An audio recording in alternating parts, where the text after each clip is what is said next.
Namanya siapa? Ya, saya Ardiansyah Burhami. Di sini dengan Masnya namanya siapa? Saya dengan Mas Mirza. Dengan siapa nama? Saya Rian, Mas. Oke.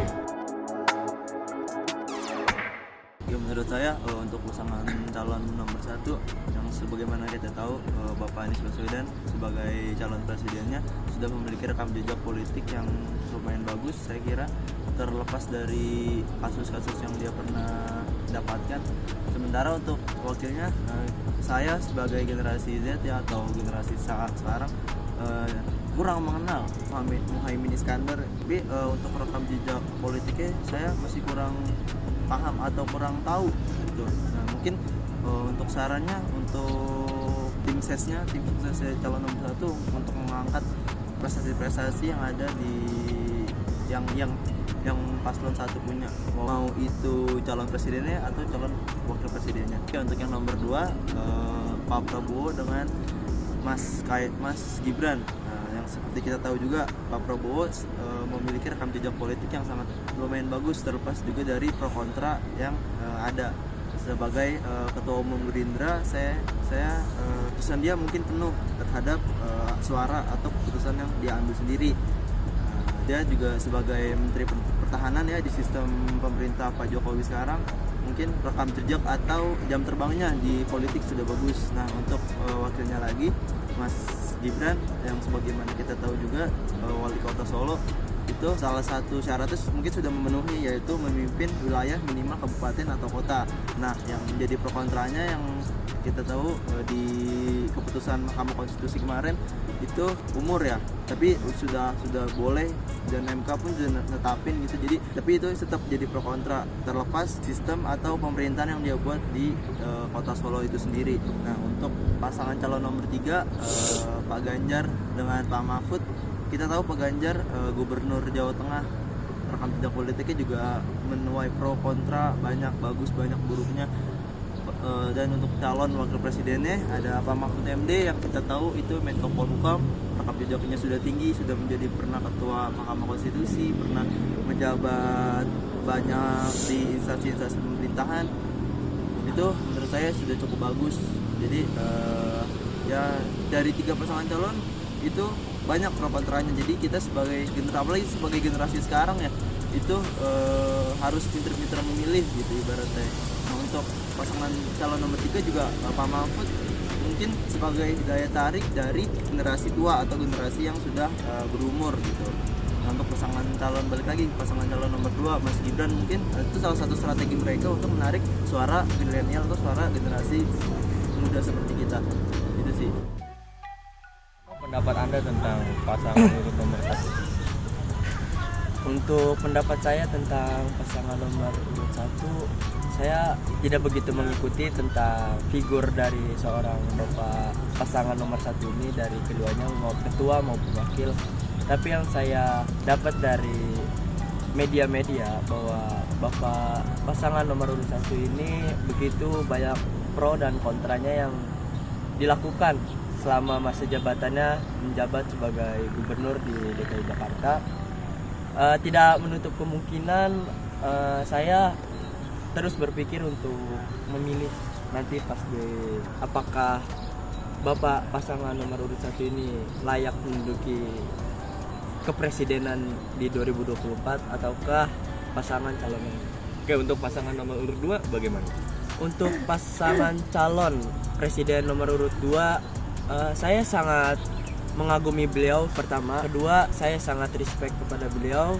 Dari figur seorang bapak pasangan nomor urut 2 ini sangat meyakinkan untuk memimpin negara Indonesia ini di 2024 sampai 2029, karena pemimpin yang sudah pernah memimpin suatu organisasi golongan ataupun semacamnya akan lebih berpengalaman untuk memimpin negara ini, yang mana negara ini sangatlah besar, bukan negara kecil, bukan negara yang dianggap sebelah mata oleh negara lain, tetapi negara ini justru negara yang menjadi patokan dari negara-negara lain. Untuk wakilnya saya agak sedikit kurang ya, karena idealnya seorang pemimpin itu di atas umur 40 tahun, minimal 40 tahun.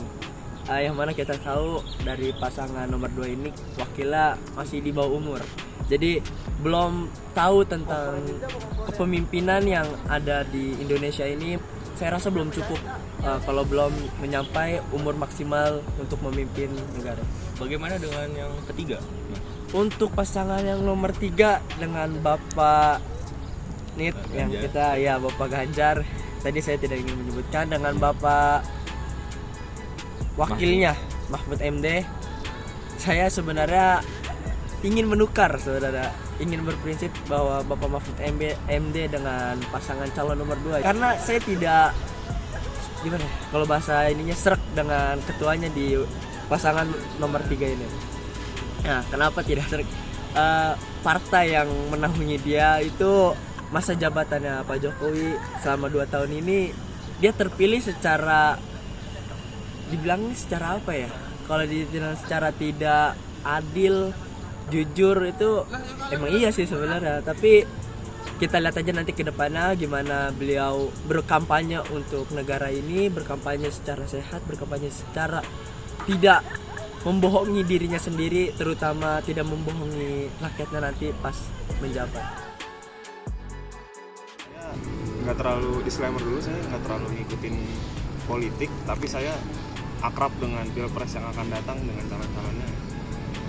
Lumayan mulai agak mengikuti karena lumayan keangkat lah pilpres tahun 2024 ini. Untuk paslon yang pertama itu ada Bapak Anies sama Pak Caimin. Ya. Dari pasangan ini itu pertama saya agak kurang tahu tentang Caimin. Saya baru tahu belakangan ini dan baru melihat siapa sih dia sebenarnya, baru saya lihat belakangan ini gitu. Kelebihannya pertama dari Pak Anies sendiri itu yang paling kita bisa, yang terbaru dan bisa saya lihat sendiri itu tuh dari dia memimpin Jakarta gitu, Mas. Dia itu kelihatan sekali banyak perubahan ya, walaupun untuk mengangkat Jakarta tuh susah ya kan, karena itu masih menjadi ibu kota pas dia mimpin tuh, jadi itu agak susah buat mimpin Jakarta, tapi performa dia tuh sebagai gubernur tuh bagus gitu. Terus juga kalau tentang paslon pertama ya, memang sih dia Pak Anies ini sebagai gubernur bagus, tapi kalau dilihat track record belakangnya lagi tuh agak banyak isunya, termasuk ya masalah korupsi di saat jadi Menteri Pendidikan gitu. Itu juga ya kurang lebih saya tahu tentang pasangan nomor 1 sih seperti itu. Oke, baik Mas. Kalau bagaimana dengan pasangan nomor 2? Wah, ini nih pasangan urut nomor 2 yang sempat rame-ramenya nih kemarin nih. Nah, pasangan nomor urut 2 ini apalagi Pak Prabowo ya. Pak Prabowo itu orangnya tegas, dedikasi buat Indonesia, jangan ditanya lah. Dia kemarin juga habis menjabat sebagai Menteri Pertahanan kan. Wah, itu efeknya lumayan besar tuh sama dia jadi Menteri Pertahanan. Kemarin juga kalau nggak salah dia baru minta dana untuk beli alutsista tuh buat pertahanan Indonesia kan, mengingat konflik-konflik yang sekarang ada terjadi di dunia. Dia gercep gitu kan. Terus juga dari Mas Gibran sendiri yang saya tahu tuh sedikit sih, tapi yang ini yang terangkat di media aja, kayak bagaimana dia memimpin Solo sebagai wali kota gitu, kurang lebih agak mirip sih. Dia juga waktu itu tegas kan, dia ke bawahan-bawahannya itu juga lumayan tegas. Jadi ya mungkin untuk kontranya sendiri ya, siapa sih yang nggak tahu kemarin kontranya dengan paman dan ayahnya itu memang booming-boomingnya gitu kan. Ya itu sih, tapi kalau semuanya ada pro kontra ya, itu sih Bang dari kayak gitu. Bagaimana dengan yang ketiga, Mas? Yang ketiga, nah ini nih, wah, pasangan nomor 3 ini ada Pak Ganjar sama Bapak Mahfud MD. Ya, Bapak Mahfud MD nih sebenarnya saya nih sangat mengidolakan Bapak Mahfud MD kan. Apalagi kemarin dia menjadi Menko Polhukam tuh, wah banyak kasus yang diangkat yang orang lain tuh sebelumnya tuh gak diangkat sama dia, itu bisa diangkat. Bagus lah kemarin tuh. Kelebihan dari paslon nomor 3 ini nih, dia kuat, dia juga menurut saya sangat kredibel untuk menjadi, jangankan wapres ya, untuk jadi capres menurut saya Pak Mahfud MD ini sangat kredibel gitu. Terus juga kontranya ya, Iya. wah untuk kalau kontranya sih untuk Bapak Ganjar yang saya tahu ya paling isu-isunya di media sosial, terus juga apa tuh Okama, terus apa ya sebenarnya itu sih kayak kontranya kayak gitu. Terus cuman saya agak nggak satu pandangan aja sama partainya.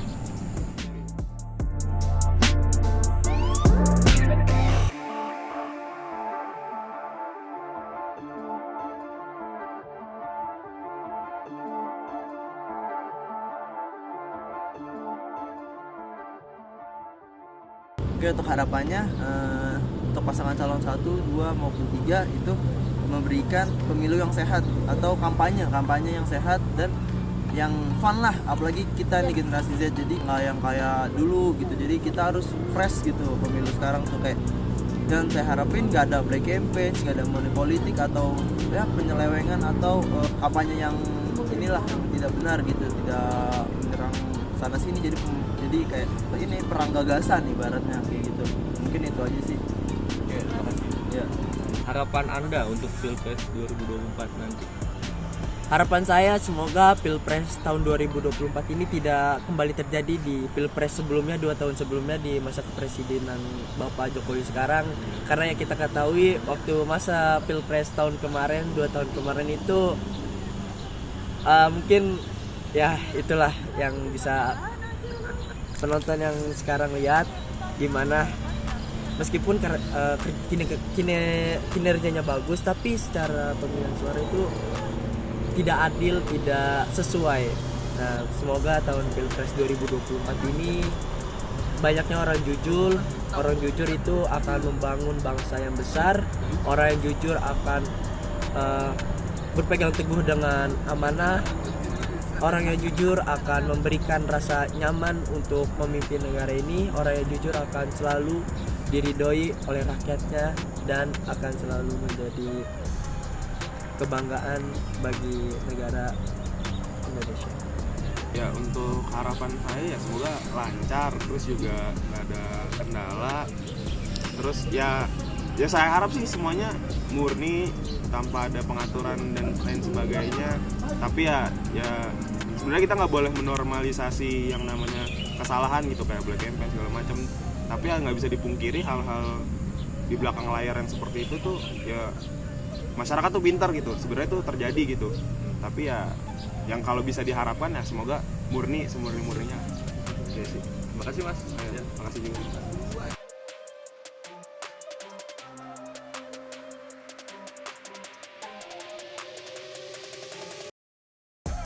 Kesimpulan yang bisa diambil adalah terdapat pro dan kontra di antara ketiga paslon capres dan cawapres tersebut.